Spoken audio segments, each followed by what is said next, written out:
تو آدھا کر لو اس کو.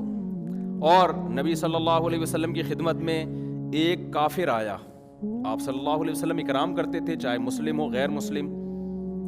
آپ صلی اللہ علیہ وسلم نے اس کو دودھ پلایا. ہمارے یہاں دودھ پیا جاتا ہے ناشتہ کرنے کے بعد, 2 پراٹھے کھانے کے بعد پھر آپ 1 گلاس دودھ پیتے ہیں اور کہتے ہیں کہ کیلشیم ملے گا, فیٹ ملے گا. کچھ بھی نہیں ملے گا اس سے, ٹھیک ہے, کہ اس کے کھانچے کہیں ہیں ہی نہیں جہاں جا کے یہ فٹ ہو. ہم جو نبی کی سیرت میں دودھ دیکھتے ہیں نا, اس میں 2 چیزیں نظر آتی ہیں ہمیں. ایک تو شدید بھوک میں بھوک مٹانے کے لیے دودھ پیا گیا ہے, یعنی دودھ ایز اے کھانا استعمال کیا گیا ہے. ہمارے ہاں دودھ کو کھانا بولتے ہی نہیں ہے. دودھ جب شدید بھوک لگ رہی ہوگی نا تو پہلے خوب بریانی اور نہاری طبیعت سے پھوڑنے پھاڑنے کے بعد پھر کہیں گے, کیونکہ حکیم صاحب نے کہا ہے کہ رات کو دودھ پی کے سونا چاہیے, لہذا پھر دودھ پی کے سو کے ایک دن دھماکے کے ساتھ پھٹ پھٹا کے ہلاک ہو جائے گا. تو ہم نبی کی سیرت میں دیکھتے ہیں, غزوہ احد میں دیکھو نا, سب صحابہ کو شدید بھوک تھی. تو حضرت ابو ہریرہ رضی اللہ تعالیٰ عنہ کو نبی نے حکم دیا, یہ دودھ کا ایک پیالہ آیا ہے نا. تو شدید بھوک تھی صحابہ کو, 2 3 دن کے سے بھوک لگ رہی تھی, پیٹ پہ پتھر باندھے ہوئے تھے. تو آپ نے کیا فرمایا؟ حضرت ابو ہریرہ کہتے ہیں کہ ایک ہی پیالہ تھا, تو نبی صلی اللہ علیہ وسلم نے حکم دیا کہ دائیں طرف سے پلانا شروع کرو. تو کہتے ہیں میں نے سوچا کہ میں اتنا مجھے بھوک لگ رہی, میرے حصے میں تو کچھ بھی نہیں آئے گا. اللہ نے برکت اتنی رکھی تو سب نے سیر ہو کے پیا اس کو. حضرت ابو ہریرہ کے برکت دے دی اللہ نے, ایک معجزہ نبی کا ظاہر ہوا.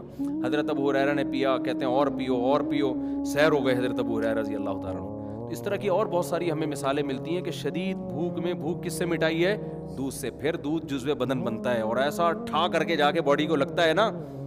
تو 2 چیزیں نبی نے بھوک میں استعمال کیا, دوسری چیز تازہ دودھ استعمال کیا آپ صلی اللہ علیہ وسلم نے, بوائل دودھ نہیں استعمال کیا, یعنی جہاں تک ہماری معلومات ہے تازہ دودھ. اب میرے یہ کلپ چلایا گیا, کسی نے کہا دیکھو لوگوں کو کچا دودھ پینے کا مشورہ دے رہا ہے جراثیم والا, تو دودھ کچا جب پیو جو فوراً نکالو اور فوراً پی جاؤ. اگر رکھ لیا تو پھر کچے کا نہیں, ہم بھی کہتے ہیں بھائی وہ تو ڈاکٹر لوگ بولتے ہیں اس میں. اور پھر خاص طور پہ جو گوالا تو کچا بھی پلا رہا ہے نا, تو اس میں گوالا بھی تو دے رہے ہیں نا دودھ. تو بھینس جتنا دے رہی ہے اس میں گوالا کا بھی اتنا اپنا خون پسینہ شامل ہے, گوبر کی چھینٹیں اور پتہ نہیں کیا کہ اس کو تو لازمی اپنی گائے ہو, اپنی بکری ہو اور تمیز سے تھن دھو کے تمیز سے نکالا ہو تو وہ کچا ہی بہترین ہے. وہ آپ میرے مشورے پہ پی کے دیکھیں, آپ کو بوائل میں اور کچے میں زمین آسمان کا فرق لگے گا. آپ ایسے ٹماٹر ہونا شروع ہو جاؤ گے, پیٹ بہت اچھا ہو جاتا ہے, بہت سارے فائدے ہوتے ہیں. تو ہمارے نبی نے ہمیشہ دودھ حلب الشاۃ, دودھ نکالا اور دودھ پیا, کچا پیا ہے. تو یہ 2 چیزیں. خیر, تو میں عرض کر رہا تھا کہ کچھ لوگ آئے آپ صلی اللہ علیہ وسلم کی خدمت میں, تو ان میں غیر مسلم بھی تھا. تو آپ نے اس کا اکرام کس سے کیا؟ بھوک لگ رہی تھی سب کو, تو آپ نے دودھ پلایا. انہوں نے 7 پیالے دودھ پیے ہیں اس غیر مسلم نے. پہلے کے پیالے بھی بڑے بڑے ہوتے تھے, 1 پیالہ آپ نے فرمایا اور اس نے کہا اور, دوسرا آپ نے فرمایا اور اس نے کہا اور, 7 پیالے پی گیا. 8ویں پہ اس نے کہا بس میرا پیٹ بھر گیا, سیر ہو گیا, میں چلا گیا, مسلمان ہو گیا. وہ نبی کے اخلاق اور آپ کی سیرت کو دیکھ کر اگلے دن دوبارہ آیا, پھر آپ نے دودھ پیش کیا, اس نے 1 پیالہ پیا. آپ نے دوبارہ پیش کیا, اس نے کہا شبعت, میں سیر ہو گیا ہوں. نہیں یہی بات سمجھ میں, حالانکہ اس کو نبی نے کم کھانے کی ترغیب, اس کو تو اسلام ابھی سیکھنے کا موقع ہی نہیں ملا نا. تو ایسے موقع پہ آپ نے فرمایا الکافر یأکل فی 7 امعاء, کافر 7 آنتیں بھرتا ہے. والمؤمن یأکل فی معن واحد, مومن 1 آنت بھرتا ہے. کیا مطلب؟ مومن کی خوراک کافر سے 7 گنا کم ہوتی ہے. ان صحابی کو نہ یہ پتا تھا کہ اس کو میڈیکلی مجھے کوئی فائدہ ہوگا اس کا, یہ بھی نہیں معلوم تھا. کوئی ڈاکٹر تھے اس زمانے میں سمجھانے والے؟ نہ انہوں نے نبی سے کم کھانے کی ترغیبیں سنی تھیں.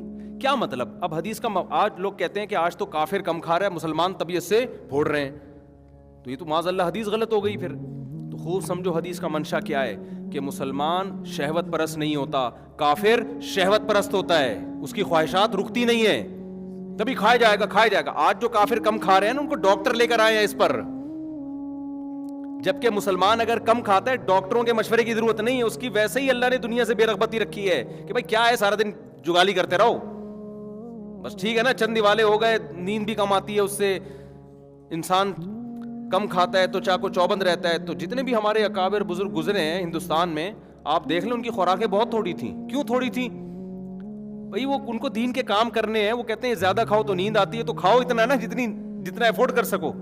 تو خواہشات سے انسان نکل جاتا ہے. تو آج جو کافر تھوڑا کھا رہے ہیں نا, وہ ڈاکٹروں کی رپورٹیں ہیں, ڈاکٹروں کے مشورے ہیں. ورنہ اگر صحت کا معاملہ نہ ہو تو پھر کافر خواہشات نفسانیہ میں زیادہ ہوتا ہے, مسلمان کم ہوتا ہے. تبھی تو دیکھ لو نا زنا کتنا زیادہ ہے وہاں پہ. وہ تھوڑی عورت کے بغیر گزارا کر سکتے ہیں. یہاں 35 سال عمر ہو جاتی ہے, شادی نہیں ہوتی, اور گزارا بہت سے لوگ چلا رہے ہوتے ہیں. تو مسلمان میں آج بھی خواہشات نفسانیہ پہ کنٹرول دوسروں کی نسبت زیادہ ہے. بات یہ ہے کہ ان کو موٹیویشن مل رہی ہے ڈاکٹروں سے, ہمیں نہ مذہب سے مل رہی ہے اور نہ ڈاکٹروں سے مل رہی ہے. ڈاکٹر صاحب کو آپ کسی دعوت میں لے جائیں, آپ سے زیادہ ڈبل, وہ ڈاکٹر جو میرا بیان نہیں سن رہے ان کی بات کر رہا ہوں, وہ آپ سے زیادہ ڈبل, آپ جائیں وہ سگریٹ پی رہے ہوں گے. تو آدمی کہتا ہے یار جب اتنی نقصان دہ تو یہ کیوں پی رہا ہے بھائی؟ ٹھیک ہے نا. تو اب خوب سمجھو, نبی صلی اللہ علیہ وسلم نے کیا فرمایا؟ مسلمان 1 آنت بھرتا ہے اور کافر 7 آنتیں بھرتے ہیں. یعنی اس میں خواہشات نفسانیہ کم ہوتی ہیں. تو آپ نے ان صحابی کو اپریشیٹ کیا کہ نہیں کیا؟ اگر یہ عمل غلط ہوتا تو آپ ان سے کہتے کہ تم جب کافر تھے تو تم نے 7 پیالے پیے تھے, تم نے اسلام قبول کر کے صرف 1 پیالہ پیا, یہ بالکل ٹھیک نہیں ہے, اس سے تمہارے جسم میں کمزوری ہو جائے گی. نا نا نا نا. حالانکہ نبی صلی اللہ علیہ وسلم امت مسلمہ کو کمزور دیکھنا نہیں چاہتے. اگر یہ چیز کمزوری کا سبب ہوتی تو ہمارے نبی کیا فرماتے کہ کمزور مومن اللہ کو طاقتور سے زیادہ محبوب ہے, لہذا کم کھاؤ تاکہ کمزور ہو جاؤ. ہم تو یہ دیکھتے ہیں پیغمبر کی سیرت میں کہ آپ نے فرمایا المؤمن القوی احب الی اللہ من المؤمن الضعیف. کمزور مومن, طاقتور مومن اللہ کو کمزور سے زیادہ محبوب ہے. اس کا مطلب ہمارے نبی ہمیں طاقتور دیکھنا چاہتے ہیں, کمزور نہیں دیکھنا چاہتے. پھر بھی کم کھانے کی ترغیب دے رہے ہیں. تو میڈیکلی اکارڈنگ ٹو اسلام یہ پروو ہو گیا کہ کم کھانے سے طاقت زیادہ آتی ہے. یہ ثابت ہو گیا کہ نہیں ہو گیا؟ دونوں چیزوں کو اگر آپ ملاؤ. پھر اگر کوئی ڈاکٹر کہتے کہ پھوڑتے جاؤ, کہتے نہیں ہے ڈاکٹر, میں ایک مثال دے رہا ہوں. اس کا مطلب بھائی تم ہمیں وہ بات بتا رہے ہو جو اسلام کی تعلیمات کے بالکل اگینسٹ ہے. تو آپ کی تحقیق کل بدل سکتی ہے. آپ کی تحقیق کیا ہو سکتی ہے کل؟ ہمارے نبی نے کم کھایا, اور کتنی زوجات کی آپ کی ایک وقت میں 9. صحابہ کم کھاتے تھے اور اتنی بھاری بھرکم تلواریں اٹھا کے میدان جنگ میں لڑتے تھے.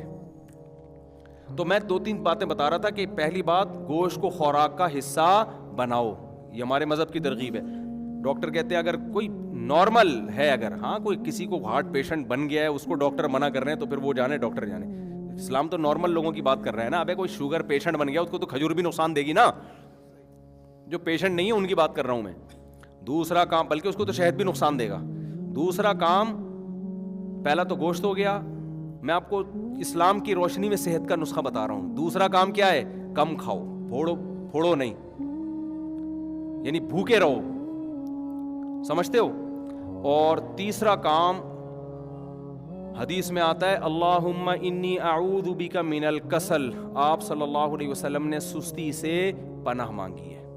صحابہ سارے چست تھے, گھوڑے سے تیز سلمہ ابن اکوع دوڑا کرتے تھے. آپ نے ان سے یہ نہیں فرمایا کہ تمہاری رفتار اتنی تیز کیوں ہے, اتنی تیز کیوں دوڑتے ہو بھائی کہ گھوڑا پیچھے رہ جاتا ہے تم آگے نکل جاتے ہو, بلکہ اس کو اپریشیٹ کیا گیا. صحابہ تیر اندازی سیکھ رہے ہیں, گھڑ سواری سیکھ رہے ہیں, بھاگ رہے ہیں, دوڑ رہے ہیں, اور سستی سے پناہ مانگی گئی. تو تیسری چیز کیا ہے؟ فزیکل ایکٹیویٹی, جس کو ہم آج کی اصطلاح میں کیا کہیں گے؟ Physical activity. حدیث میں آتا ہے ایک دفعہ مدینہ میں خطرہ ہوا کہ کسی نے حملہ کیا ہے. خطرہ یعنی کوئی خبر پھیلی. صحابہ کہتے ہیں آپ صلی اللہ علیہ وسلم گھوڑے کی پشت پہ بیٹھ کے اتنی رفتار کے ساتھ گئے ہیں نا دیکھنے کے لیے کہ واقعی یہ خبر صحیح ہے یا غلط ہے, اور بہت تیز رفتاری کے ساتھ آپ صلی اللہ علیہ وسلم دیکھ کر آئے. تو آج فزیکل ایکٹیویٹی کیا ہو گئی ہے؟ اب گھوڑے تو ہیں نہیں, کیا آپ گھوڑے پہ بیٹھے ہیں؟ گھوڑے پہ بیٹھنے میں کتنی طاقت, پھر گھوڑا بھاگتا ہے, ہڈیاں ہلتی ہیں. گھوڑا جتنا تھکتا ہے اتنا ہی بندہ تھک جاتا ہے. پھر پیدل بھی بھاگتے تھے لوگ, چلتے بھی تھے, بھاگتے بھی, لمبے لمبے پیدل سفر ہوتے تھے. تو آج نہ جاگنگ ہے نہ واکنگ. کھوپڑی شریف میں بات آ رہی ہے کہ نہیں آ رہی ہے؟ آپ کہہ سکتے ہیں جاگنگ کی الگ سے کوئی ترغیب. بھائی جو کام اسلام چاہتا ہے وہ اگر اس کے بغیر نہیں ہو رہا تو پھر یہ چیز خود بخود اس ترغیب میں داخل ہوگی کہ نہیں ہوگی؟ اللہ آپ کو چست دیکھنا چاہتے ہیں. سستی سے حدیث میں پناہ مانگی ہے, تو جو کام سستی کا ذریعہ اور سبب بن رہا ہے اس کام سے بھی پناہ مانگی ہوگی کہ نہیں ہوگی؟ تو یہ 3 کام ہو گئے, اور چوتھا بھی ایک ایڈ کر لو اس میں, سونے کی ترتیب. وہ میری اپنی نہیں بنی ہوئی تو میں اس لیے زیادہ نہیں اس پہ بولتا, کیونکہ ہم بھی کراچی میں ہے نا, سارا سونے جاگنے کی ترتیب کی ایسی کی تیسی ہوئی ہے. لیکن ہمارے نبی نے ترغیب دیر سے سونے کی دی ہے یا جلدی سونے کی دی ہے؟ کائنڈلی تھوڑا سا بتا دیں. اور دیر سے 12 بجے اٹھنے کی ترغیب دی ہے یا آپ تو رات کے آخری حصے میں نماز پڑھا کرتے تھے. تو یہ 4 کام سونے جاگنے کا نا, یہ جو سونا کا 9 بجے ٹائم ہے اصل سونے کا, جو میڈیکلی بھی ایسی ثابت ہو گئی. تو یہ 4 کام تمیز سے. اور دوپہر قیلولہ لازمی کیا ہمارے نبی صلی اللہ علیہ وسلم نے, اور آپ نے فرمایا قیلوا فإن الشیطان لا یقیل, قیلولہ کیا کرو, شیطان قیلولہ نہیں کرتا, سارا دن جاگتا ہے شیطان, اس کے کام بہت ہے نا. شیطان جو ہے نا کبھی بھی آرام نہیں کرتا. تو اگر آپ آرام نہیں کرتے, ہر وقت کام کام, قائد اعظم نے فرمایا تھا کام کام اور بس کام, تو قائد اعظم کا یہ مطلب نہیں تھا. ان کا تھا کہ سونے کے بعد جتنا ٹائم اٹھو تو کام میں لگاؤ, وہ مزید سونے میں نہ لگاؤ. تو آپ نے کیا کیا کہ وہ سارا جو ہے نا, ہر وقت لوگ پاگلوں کی طرح جو پیسہ کمانے میں لگے ہوئے ہیں نا, وہ ہر وقت پاگلوں کی طرح پیسہ کمانے میں لگے ہوئے ہیں, سوتے ہی نہیں ہیں. اور سوتے ہیں تو موبائل پہ لگے رہتے ہیں, پھر موبائل تو ظاہر ہے نیند کو غائب کر دے گا. تو ہمارے نبی صلی اللہ علیہ وسلم گہری نیند سوتے تھے. حدیث میں آتا ہے آپ صلی اللہ علیہ وسلم کے نا ہلکے سے خراٹوں کی آواز آتی تھی. جب یہ گہری نیند ہوتی ہے نا تو ناک سے نا آپ صلی اللہ علیہ وسلم کے معمولی سے خراٹوں کی آواز, یہ جب گہری نیند ہوتی ہے تو پھر ایسی آواز آتی ہے. تو آپ صلی اللہ علیہ وسلم, اور آخری عمر میں جسم مبارک بھی تھوڑا سا بھاری ہو گیا تھا, تو گہری نیند سویا کرتے تھے آپ صلی اللہ علیہ وسلم. تو ہمارے ہاں ان چیزوں پہ عملی. خیر میں یہ عرض کر رہا ہوں کہ یہ 4 کام کر لو تو انشاءاللہ جیسے تمام دوائیں بچوں کی پہنچ سے دور ہوتی ہیں تو تمام دوائیں بڑوں کی پہنچ سے بھی کیا ہوں گی, دور ہوں گی. پھر جب پیاس لگے پانی پیو, جی نیچرل لائف. اس کے بعد اگر پھر کوئی خدا نخواستہ بیماری ہوتی ہے, پھر ڈاکٹر جتنے گلاس کا مشورہ دے رہا ہے اس کے مشورے پہ اتنے. اس سے پہلے ڈاکٹر کو کہ خام خواہ کے مشورے لینے کی میرے بھائی کوشش نہ کرو. خام خواہ کا جو ہے نا خطرناک ہو جائے گا, وہ ایسا نہ ہو ریسرچ کی بھینٹ چڑھا دے, کل وہ ریسرچ کیا ہو جائے. اب مثال کے طور پر وہ جو اب تک سبزی کھا رہے ہیں, 15 سال پہلے میری ملاقات ہوئی تھی ان سے, وہ سبزی کھا رہے تھے, کہہ رہے تھے گوشت نہیں کھانا چاہیے, چکن بھی نہیں کھا رہے تھے وہ.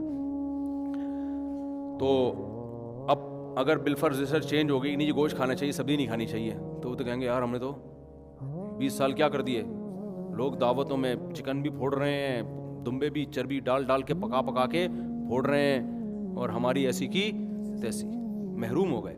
تو ہندو رہتے ہوں گے 90 سال 100 سال, مجھے نہیں پتا اس کا, سبزی سے رہتے ہیں, لیکن گوشت, ہمارے نانا ماشاءاللہ گوشت خورتے ہیں, 99 سال میں انتقال ہوا ہے, وہ بھی اللہ کی قدرت تھی, تو ورنہ اتنی صحت تھی ان کی.